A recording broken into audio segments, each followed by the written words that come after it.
Yeah, I've been living out here for a while, and a lot of people think that you really just can't, like, it's hard to find, like, stuff to eat, but, like, honestly, people just don't know where to look. Like, if you follow me, now watch this. So, like, if you look around, now this may appear to be a barren landscape. However, with the right know-how, you can find anything. Now, like, this log right here, this is a sign, this is actually a nut log.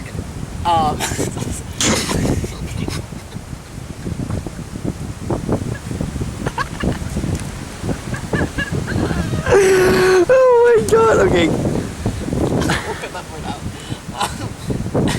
This is a nut log. It's called that because one can frequently find nuts under it. And these happen to be, and if you look closely, you can see these are berry needles. They're a sign of berries nearby. And if we look, you can just actually see that. These are some wild nuts and berries I just found.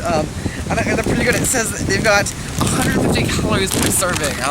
Here, you can try some. Here, you're welcome. Yeah. Really healthy.